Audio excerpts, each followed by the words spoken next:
పరిశుద్ధాత్మదేవుడు రాసిన ప్రకటన గ్రంథం. ఈ గ్రంథమును చదువువాడును వాటిని విని ఇందులో వ్రాయబడిన సంగతులను గైకును వారును ధన్యులు. ఈ సంగతులను గూర్చి సాక్ష్యమిచ్చువాడు నేను త్వరగా వచ్చుచున్నానని చెప్పుచున్నాడు. ఆమేన్. ప్రభువైన యేసు రమ్ము అని ఆ ప్రభువును ఆహ్వానిస్తూ ప్రకటన గ్రంథాన్ని మనం ధ్యానం చేసుకుందాం. పరిశుద్ధ నామాన్ని బట్టి మీ అందరికీ శుభాశీస్సులు. ఎలా ఉన్నారు? బాగున్నారా? కృపా సత్య సంపూర్ణమైన దేవుడు, మన మధ్య ఉండే దేవుడు, మనల్ని కాపాడే దేవుడు, శక్తివంతమైన దేవుడు, మనల్ని రక్షించే దేవుడు ఉన్నారు అనే ఆత్మీయ అనుభవంలోకి మనం నడిపింపబడుతున్నామా? ఇంత ఆత్మీయ సత్యంలోకి మనం నడిపింపబడాలి అని అంటే ఈ రక్షణ సువార్త విని రక్షణ పొందాలి. ఇంత గొప్ప అవకాశాన్ని సద్వినియోగం చేసుకొని కోట్లాది ప్రజలు ఈ రక్షణ సువార్త వినేటట్టు వారు వెళ్ళలేకపోయినా వెళ్ళేలాంటి యేసు అనుచల పరిచర్యను ప్రోత్సహించి బలపరిచిన నా ప్రియులు, మా ఆప్తులు, నాకు ఆత్మీయ తమ్ముడైన శ్రీనివాస్ కొరకే ప్రత్యేకంగా ప్రార్థిస్తాం. కృపా సత్య సంపూర్ణమైన దేవ, జీవం కలిగిన మా దేవ, తమ్ముడు శ్రీనివాస్ని మీ పరిశుద్ధ పాదాల దగ్గరికి తీసుకొని వస్తున్నాం తండ్రి. వారు ఈస్ట్ గోదావరి వాస్తవ్యులు తండ్రి, కానీ తమ్ముడు సిఆర్పిఎఫ్లో ప్రభా పోస్టింగ్లో ప్రభా ఉన్నాడు. బిడ్డను మీరు కాచి కాపాడి దీవించి ఆశీర్వదించమని మేము వేడుకుంటున్నాం. శ్రీనివాస్ గారి తల్లిదండ్రులు సతీబాబు అంకుల్ గారు, బంగారమ్మ గారిని మీరు దీవించి ఆశీర్వదించండి. మంచి ఆయుష్ని, ఆరోగ్యాన్ని, ఆశీర్వాదానికి ఈ కుటుంబానికి మీరు అనుగ్రహించండి తండ్రి. తమ్ముడు శ్రీనివాస్ కొరకే మేము ప్రార్థిస్తున్నాం. ఆ బిడ్డకున్న ఆ ఎగ్జామ్, పోలీస్ ఎగ్జామ్లో మీరు తోడై ఉండి, మీరు సహాయపడి, మీరు ఆ బిడ్డ మధ్య ఉండి ప్రభా మీరు నడిపించి బలపరచమని మేము వేడుకున్నాం. యేసు అనుచరుల కుటుంబంగా మా కోరిక శ్రీనివాస్ ఒక ఉన్నత స్థాయిలో ఉండాలని మా కోరిక ప్రభా. ఆ బిడ్డ క్రైస్తవ సమాజానికి ఆశీర్వాదకరంగా ఉండాలని మా కోరిక. కాబట్టి ప్రభా మా కోరికతో పాటు మేము ఎంతో బలంగా బిడ్డ కొరకు మేము ప్రార్థిస్తున్నాం.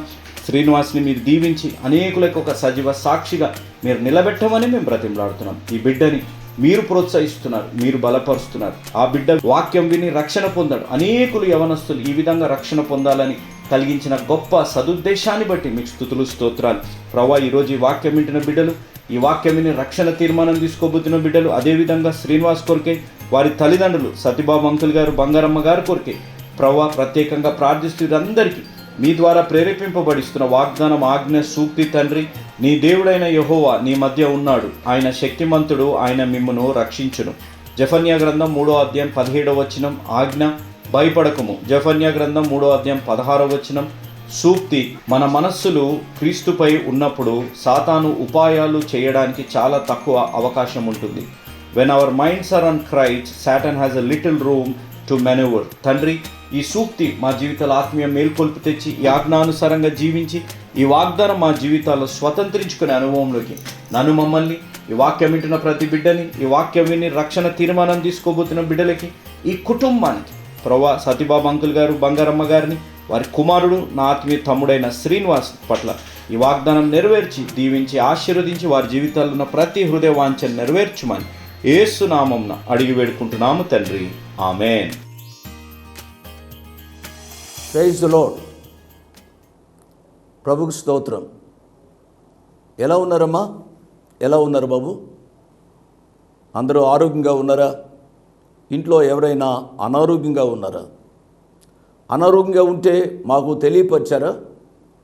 మాకు తెలియపరిస్తే అర్థవంతంగా మీ కొరకు ప్రార్థన చేయడానికి అవకాశం ఉంటుంది. ఎవరైనా వృద్ధులు వాక్యాన్ని వింటూ ఉంటే వారికి నా హృదయపూర్వక ధన్యవాదాలు. మంచిది. దేవుని యొక్క వాక్య ధ్యానంలోనికి వెళ్దాం. దానికి ముందుగా ప్రార్థన చేసుకుని దేవుని యొక్క వాక్య ధ్యానంలోనికి వెళదాం. తలలు వంచండి, కండ్లు మూసుకునండి. దయచేసి వీలున్న వారు మోకరించండి. ప్రార్థన చేస్తున్నాను. మమ్మల్ని మిక్కిలిగా ప్రేమించిన మా ప్రియ పరలోకపు తండ్రి, వందనాలు, స్తోత్రాలు నాయనా. నీ కుమారుడు, మా రక్షకుడు యేసు ప్రభు వారి యొక్క అతి శ్రేష్టమైన నామంలో సమయోచితమైన సహాయం కొరకు మీ కృపాసనాన్ని సమీపించడానికి మీరు మాకిచ్చిన భాగ్యం కొరకై వందనాలు, స్తోత్రాలు చెల్లిస్తూ ఉన్నాం. అపరాధముల చేతను, పాపముల చేతను చచ్చి ఉండగా నీ కుమారుడు, మా రక్షకుడు యేసు ప్రభు వారి యొక్క మరణ, భూస్థాపన, పునరుద్ధానాల మూలంగా మమ్మలను బ్రతికించినందుకై వందనాలు, స్తోత్రాలు చెల్లిస్తూ ఉన్నాం. మమ్మలను బ్రతికించడం మాత్రమే కాకుండా నాయన పరలోకానికి మమ్మల్ని వారసులుగా చేసినందుకై వందనాలు, స్తోత్రాలు చెల్లిస్తున్నావు నాయన.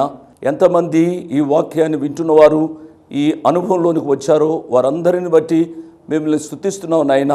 కొన్ని ఏండ్ల తరబడి వాక్యాన్ని వింటూ ఉన్నప్పటికీ కూడా నామకార్థ క్రైస్తవ కుటుంబాల్లో జన్మించినప్పుడు కూడా మిమ్మలను తమ సొంత రక్షకునిగా అంగీకరించని వారి కొరకై ప్రత్యేకముగా ఈ సమయంలో ప్రార్థన చేస్తున్నాం నాయనా వారి యొక్క క్రైస్తవ భక్తి కానీ వారి యొక్క మామూలు జీవితం కానీ పరలోకానికి చేర్చదు అనే సత్యాన్ని వారికి ఎరుకుపచ్చిన వారై వారు మిమ్మలను తమ సొంత రక్షకునిగా అంగీకరించే అనుభవంలోనికి నడిపించమని అడుగుతున్నాం నాయనా సంతానం లేని ప్రియ బిడ్డలను మీ కృపాసనం దగ్గరికి తీసుకుని వస్తున్నాం.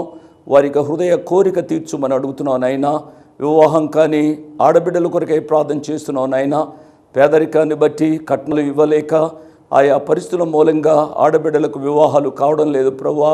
దయతో మా బిడ్డలను కనికరించి సరైన భాగస్వాములను వారికి అనుగ్రహించమని అడుగుతున్నాం ప్రభువా. విద్యార్థుల కొరకై ప్రార్థన చేస్తున్నాం స్వామి.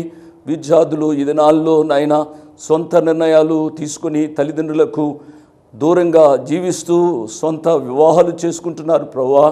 దయతో అటు బిడ్డలను కనికరించమని అడుగుతున్నాం ప్రభువా. వారి స్వచిత్తాన్ని నెరవేర్చుకొనక ప్రభువా మీ వాక్యానుసారంగా తల్లిదండ్రులకు లోబడి జీవించే కృప యవ్వన బిడ్డలకు అనుగ్రహించమని అడుగుతున్నాం ప్రభువా. వాక్యాన్ని వినడానికి టీవీ దగ్గరకు వచ్చిన ప్రతి బిడ్డను నిండారుగా మీ వాక్య సమృద్ధి చేత దీవించండి. తద్వారా ఘనత మహిమ ప్రభావాలు మీరే పొందుమని యేసు ప్రభు వారి పుణ్యనామమున స్తుతించి ఘనపరిచి వేడుకున్నాము తండ్రి. ఆమేన్.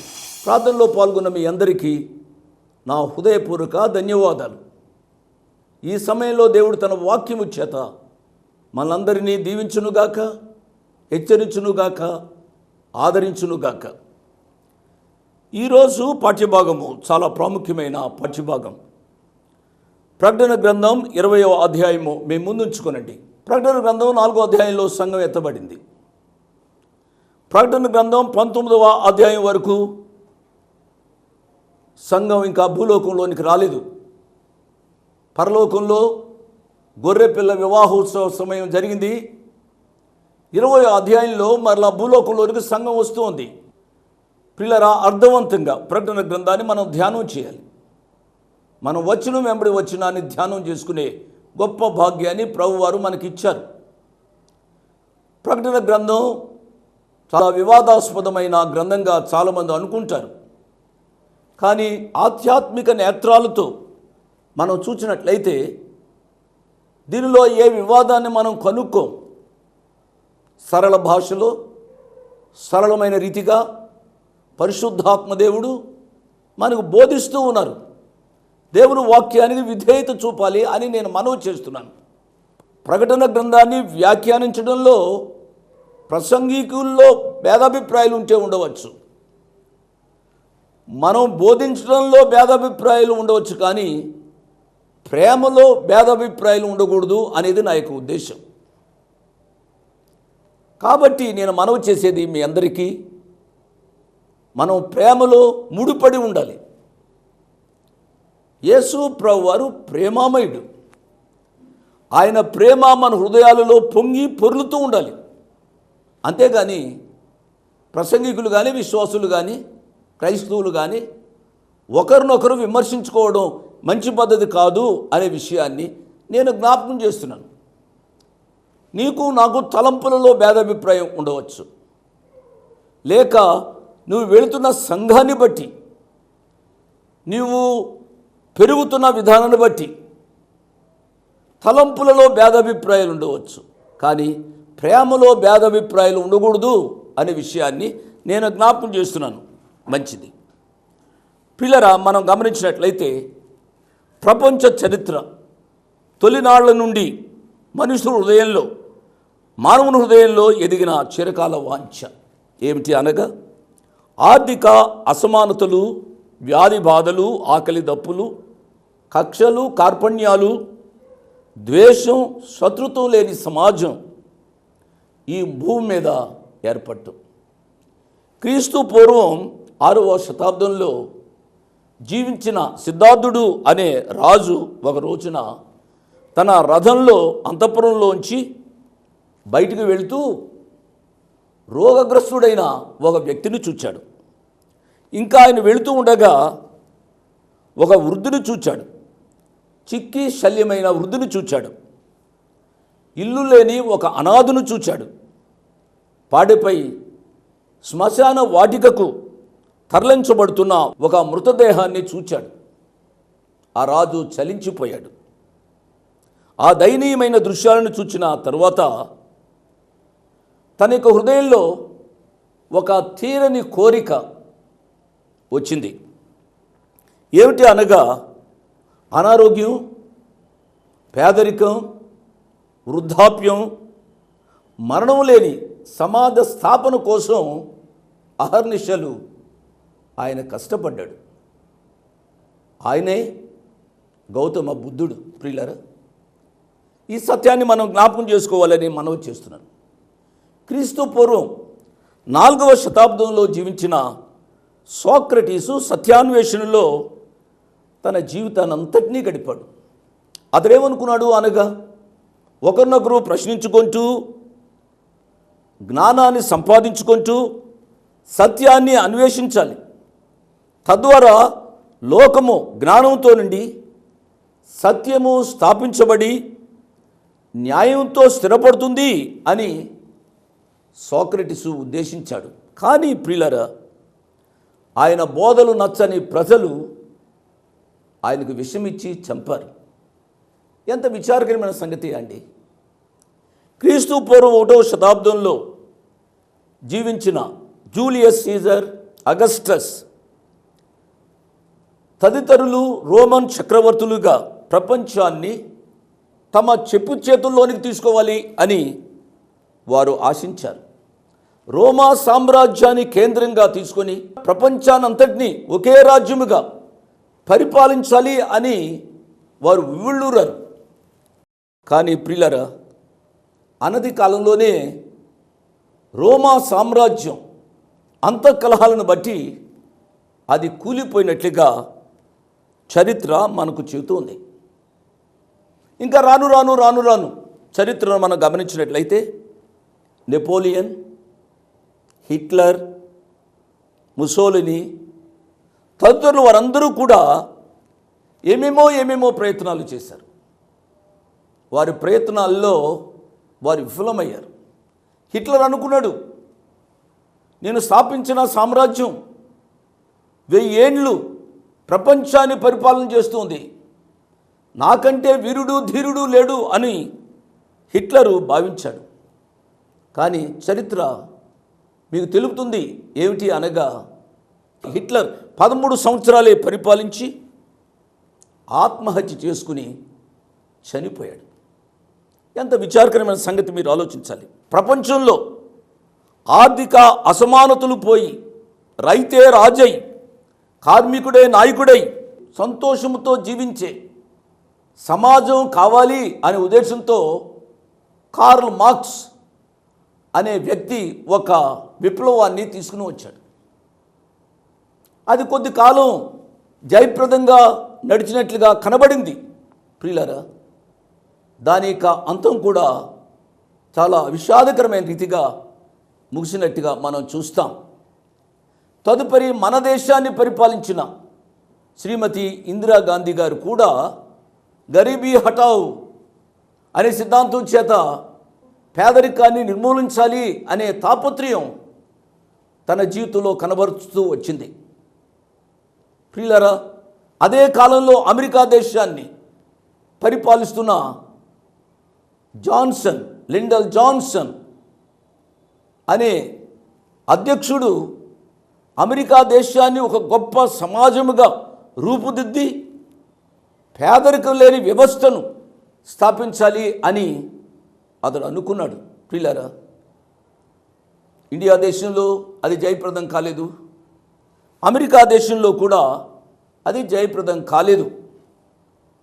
మీరు ఆలోచించాలి, ఈ సమయంలో ప్రపంచంలో యుద్ధాలు లేకుండా, కరువులు కార్పణ్యాలు లేకుండా శాంతి సమాధానాలతో విరాజింప చేయాలి, శాంతి సమాధానాలతో ప్రపంచం వెళ్ళాలి అనే ఉద్దేశంతో నానారాజ్య సమితిని ప్రారంభించారు.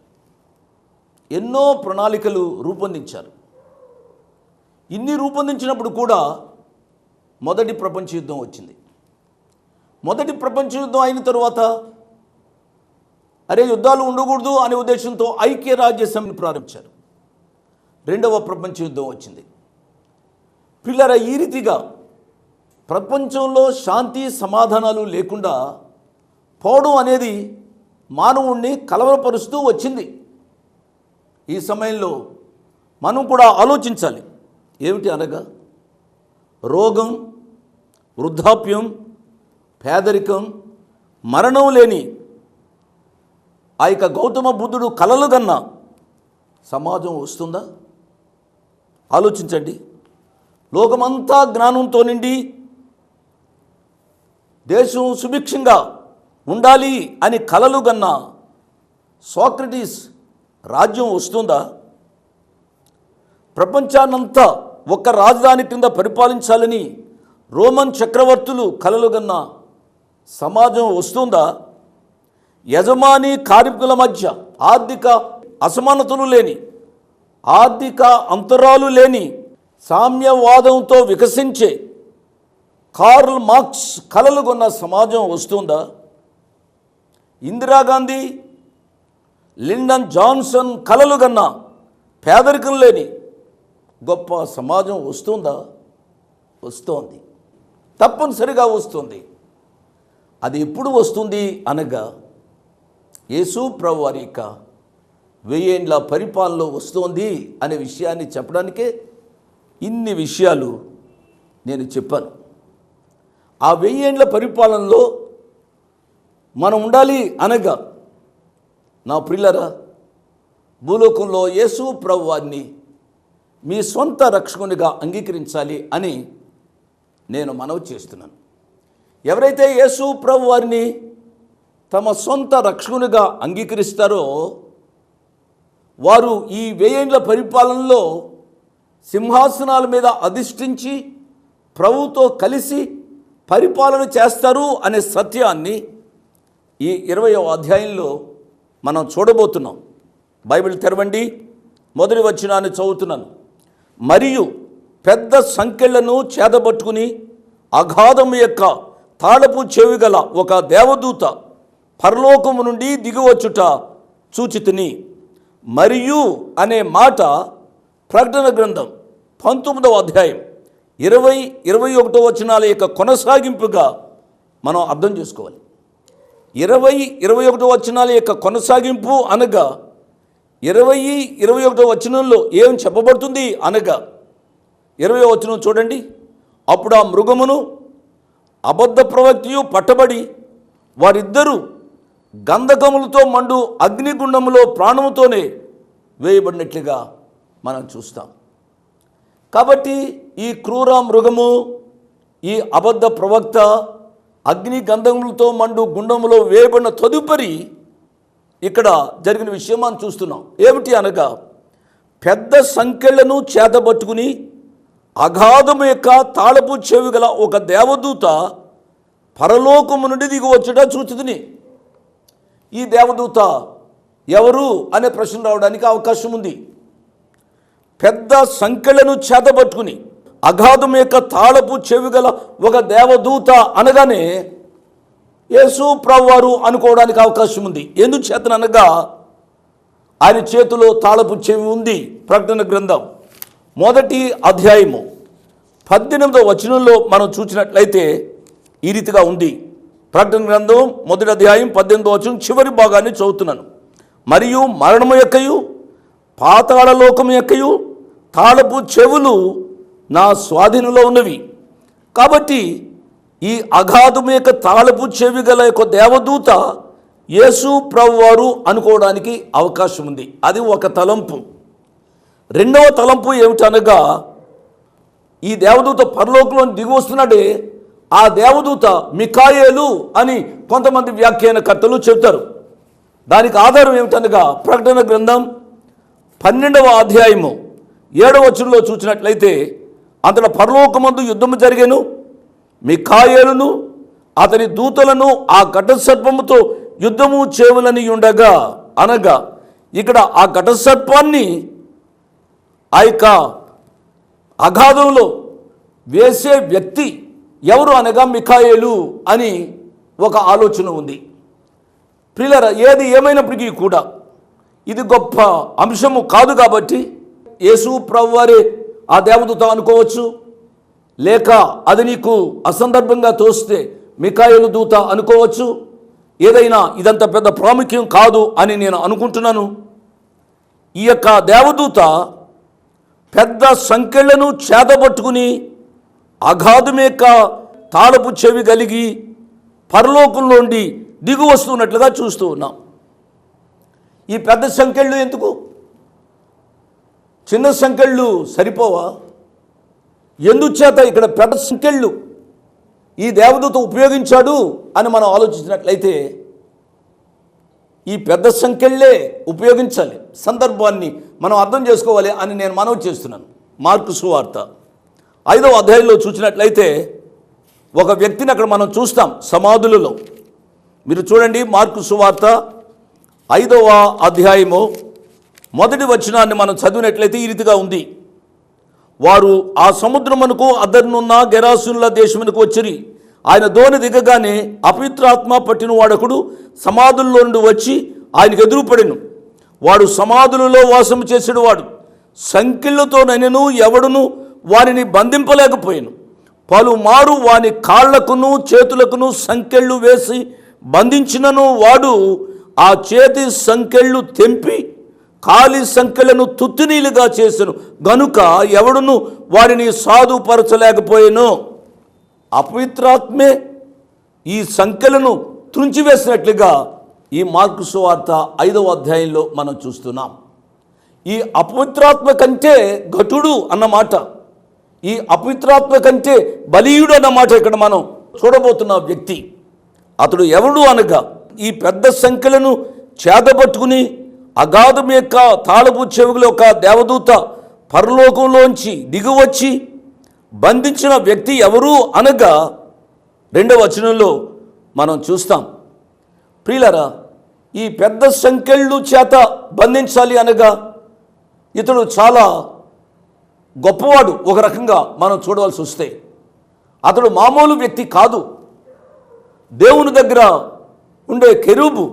ప్రియులారా, అతడు పడిపోయిన తదుపరి అతడికి దుస్థితి వచ్చినట్లుగా మనం చూస్తాం. ఎంత దుస్థితి వచ్చింది అనగా ఆ వ్యక్తి సంకెళ్ళ చేత, పెద్ద సంకెళ్ళ చేత బంధించబడి అగాధంలో త్రోసివేయబడవలసిన పరిస్థితి వచ్చింది అనే సత్యాన్ని మనం అర్థం చేసుకోవాలి. 1వ వచనంలోంచి 2వ వచనంలోనికి నేను రాకముందుగా అగాధము అనే మాటను నేను జ్ఞాపకం చేస్తున్నాను. అగాధము అనే మాట ఎబిస్, ABYSS అని అంటాం. ఈ అగాధము అనే మాట మనం ఎప్పుడైతే చదువుతామో మన మనసులు లూకాసు వార్త 16వ అధ్యాయం మీదకు వెళ్ళాలి. లూకాసు వార్త 16వ అధ్యాయము 26వ వచనం నుంచి మనం చూసినట్లయితే ధనవంతుడు లాజరు యొక్క ఉపమానాన్ని మనం చూస్తాం, వృత్తాంతాన్ని మనం చూస్తాం. అందులో ప్రియులరా, ధనవంతుడు చనిపోయాడు, అతడు ధనవంతుడు. పేదవాడు లాజరు చనిపోయాడు. కాబట్టి ఎవరు వారు స్థలాలకు వెళ్ళినట్లుగా దేవుని యొక్క వాక్యంలో చూస్తాం. ధనవంతుడు స్వార్థంతో బ్రతికాడు, ధనవంతుడు ఇష్టానుసారంగా జీవిస్తూ వచ్చాడు. తన పొరుగువాన్ని తన బల్ల దగ్గర జీవించే పేద వ్యక్తి లాజరును ఏమాత్రం ఖాతరు చేయకుండా, లెక్క చేయకుండా నిర్లక్ష్యంగా జీవిస్తూ వచ్చాడు. పేదవాడైన లాజరు చనిపోయాడు, ధనవంతుడు కూడా చనిపోయాడు. వాక్యం వింటున్న ప్రియ తమ్ముడు, ప్రియ చెల్లి, ప్రియులరా, ప్రతి ఒక్కరూ మరణించాలి. మరణానికి పక్షపాతం లేదు. వారు గొప్పవారైనా ధనికులైనా ఘనులైనా చనిపోవాలి. భూలోకంలో మన జీవితం ఏ రీతిగా ఉందో మనము ఆలోచించాలి అని నేను ఈ సమయంలో మనవి చేస్తున్నాను. వారు చనిపోయారు అండి. లాజరు పేదవాడు చనిపోయినాడు, అబ్రహాము రొమ్మున ఆనుకోవడానికి వెళ్ళాడు. ధనవంతుడు చనిపోయాడు, ధనవంతుడు పాతాళంలోనికి వెళ్ళినట్లుగా దేవుని యొక్క వాక్యంలో చూస్తాం. ప్రియులరా, ఈ అగాధము అనే మాటను గూర్చి వచ్చే పాఠంలో నేను ధ్యానం చేస్తాను. ఇది మొదలెడితే చాలా సమయం అవుతుంది. ఇంతవరకు నేర్చుకున్న పాఠాలను బట్టి మన జీవితాలను అన్వయం చేసుకుని దేవుని కొరకు జీవించడానికి తాపత్రయపడాలని నేను మనవి చేస్తున్నాను. దేవుని కొరకు జీవించే మనస్సును పరిశుద్ధాత్మ దేవుడు ఈ సమయంలో వాక్యం విన్న ప్రతి బిడ్డకు అనుగ్రహించునుగాక. ఆమేన్. Praise the lord. దేవుని నామానికి మహిమ కలుగును గాక. ఈ ముందుకు రావడానికి ప్రాముఖ్యమైన ఒక కారణము మా బుక్స్ పరిచర్య గురించి మీకు తెలియజేయాలి. ఈ పక్కన చూస్తే ఇది మా మంత్లీ మ్యాగజైన్ పరిచర్య. అనేక మంది ఆత్మీయంగా అనేక సందేశాలు వారు రాస్తున్నారు. అనేక మంది మాకు తెలియజేసేది ఈ మ్యాగజైన్ పరిచర్య ద్వారా మేము ఎంతో బలపడుతున్నాం. ఎంత ఖరీదైన మ్యాగజైన్ పరిచర్య ఆగకూడదు. అనేక మంది పెద్దవారు చదివి, పాస్టర్లు చదివి వారి సేవా పరిచర్య ఇది ఉపయోగపడుతుందనే ఒక ఉద్దేశంతో ఈ మ్యాగజైన్ పరిచయం ఇంకా బలంగా కొనసాగిస్తున్నాం. ప్రతి నెల వచ్చే మ్యాగజైన్లో అనేక మంది ఆత్మీయ సందేశాలు వారు ఇస్తూ ఉన్నారు. దాంట్లో సంపాదకీయంలో ఈ మాసము త్రియేక దేవుడు అనగా అనేది ఎంతో క్లుప్తంగా అర్థవంతంగా వివరించడం జరిగింది. ఈ విధంగా ప్రతి మాసం ఏవైతే మనకు అర్థం కావో, లేకపోతే ఏవైతే మనకు ప్రశ్నార్థకంగా ఉన్న అంశాలపై సంపాదకీయం అనేక మంది సేవకులు రాస్తూ ఉన్నారు. ఈ మ్యాగజైన్ని మీరు తెప్పించుకోండి. ఇది 7 మాటల బుక్. ఈ సందర్భంగా శ్రమదినాల సందర్భంగా లోకమంతా జరుపుకున్నప్పుడు చాలామంది తర్జన భర్జన, సంఘ పెద్దలు కానీ, విశ్వాసులు కానీ, పాస్టర్లు కానీ ఎంతో తర్జన భర్జన పడుతుంటారు. దీన్ని ఎలా వివరించాలి అని. యూట్యూబ్ వచ్చింది, ఆన్లైన్ వచ్చింది, కానీ ఆత్మ నడిపింపు ద్వారా మనము బయలుపరిచేది, ఆత్మ నడిపింపు ద్వారా చెప్పేవి అనేకుల హృదయాలు కదిలించే విధంగా ఉంది. కాబట్టి జోషన్న గారు 7 మాటలు 2 రీతులుగా చెప్పిన కల్వరి నుండి కనకం అనగా గోల్డ్ ఫ్రమ్ గొలగొతా అనే ఈ పుస్తకం సిద్ధంగా ఉంది. కావలసిన వారు మమ్మల్ని సంప్రదించండి. అదేవిధంగా ఈ బుక్ అనగా లోతిదా లోతలా అని చెప్పి చాలామంది ఈరోజు క్రైస్తవుల్ని విమర్శిస్తున్నారు. దానికి మీరు ఇవ్వవలసిన జవాబు, జ్ఞానం సంపాదించి ఇవ్వవలసిన జవాబు ఈ ఆదికాండ ధ్యానాలు. నాన్నగారు వచనం వెంబడి వచ్చిన ధ్యానాలు చేసి ఈ ఆదికాండంని టీవీలో, రేడియోలో బోధించారు. ఇప్పుడు బుక్ రూపంలో మేము యేసు అనుచరు పరిచర్యగా ముందుకు తీసుకొని వచ్చాం. తర్వాత చివరి దినాలు ఏ విధంగా ఉండబోతున్నాయి అనేది మనం తెలుసుకోవాలి, బోధించాలి, ప్రజల్ని సిద్ధపరచాలి. కాబట్టి ఈ బుక్ను మీరు చూస్తే ప్రకటన గ్రంథ ధ్యానాలు, వచ్చిన వెంబడి వచ్చిన ధ్యానాలని బుక్ రూపంలో కూడా తీసుకొని రావడం జరిగింది. కాబట్టి మ్యాగజైన్, 7 మాటలు, ఆదికాండ ధ్యానాలు, ప్రకటన గ్రంథ ధ్యానాలు కావాల్సిన వారు ఈ కిందున్న ఫోన్ నెంబర్స్కి మీరు మాకు ఫోన్ చేయండి. మీకు దాన్ని అందింపజేస్తాం. దాని ఖరీదు మీకు తెలియజేస్తాం. మీకు ప్రతి నెల మ్యాగజైన్ వచ్చేటట్టు, కావలసిన బుక్స్ మీకు వచ్చేటట్టు మేము మీకు పంపించడం జరుగుతుంది. కాబట్టి మీరు ప్రోత్సహింపబడండి. ఇతరులకి బహుమానంగా కూడా ఈ పుస్తకాలు మీరు ఇవ్వచ్చు. అనేకులు క్రీస్తు రాజ్య వ్యాప్తి కొరకు మనం సిద్ధపరుస్తాం. దేవుడు మిమ్మల్ని దీవించి ఆశీర్వదించునుగాక. ఆమేన్. Praise the lord. మీ ముందుకు రావడానికి ఒక ప్రాముఖ్యమైన కారణం, మేము ఈ టీవీ పరిచర్యని ఎందుకు ప్రారంభించాం, ప్రాముఖ్యంగా తండ్రి అయిన నాన్నగారు, కీర్తిశేషులైన నాన్నగారు జోషన్న గారు ఎందుకు ప్రారంభించారు అనేది వారి మాటల్లోనే విందాం. ఈ కార్యక్రమాన్ని నిర్వహించడానికి నేను ఎంతో ధైర్యం చేశాను అనే విషయాన్ని జ్ఞాపకం చేస్తున్నాను. డబ్బుండి కార్యక్రమాన్ని ప్రారంభించలేదు. నన్ను రక్షించి ఇంతవరకు పిలిచిన ప్రభు ఉన్నారు అని, తదుపరి విశ్వాసులైన మీరు ఉన్నారు అనే ధైర్యంతో ఈ కార్యక్రమాన్ని కొనసాగిస్తున్నాం. విన్నారు కదా, నాన్నగారు ఏ ధైర్యమైతే వారు చేసి టీవీ కార్యక్రమాలని ప్రారంభించారు. మన రక్షకుడైన యేసు ఉన్నారని, విశ్వాసులైన మీరు ఉన్నారనే ధైర్యంతోనే ఈ టీవీ కార్యక్రమాలని మేము కొనసాగిస్తున్నాం గత సంవత్సరాలుగా. ఇక ముందు కూడా మేము కొనసాగించాలి అని అంటే మీలో విశ్వాసులైన మీరు, ప్రేరేపింపబడ్డ వారు మీరు, వచనం వెంబడి వచ్చిన ధ్యానాలు జోషన్న గారివి, పాయింట్ వైజ్ ధ్యానాలు జాన్ స్పర్జన్ గారివి, హీరోస్ ఆఫ్ ది బైబిల్ అనే సిరీస్ ధ్యానాలు భక్త్ సింగ్ నావి కొనసాగేటట్టు మీరు ప్రేరేపింపబడితే, మీరు సహాయం చేసి మీరు నేరుగా నాతోని మాట్లాడవచ్చు. నాతో మాట్లాడి మాకు సహాయం చేయాలనేది నా మనవి. కాబట్టి మీరందరూ ఏ భారమైతే, సేవా భారమైతే నాన్నగారు గత 40 సంవత్సరాలుగా ముందుకు కొనసాగించారు, ఇప్పుడు యవనస్తులమైన మా అన్నగారు జాన్ స్పర్జన్ గారు మాపై ఉంది.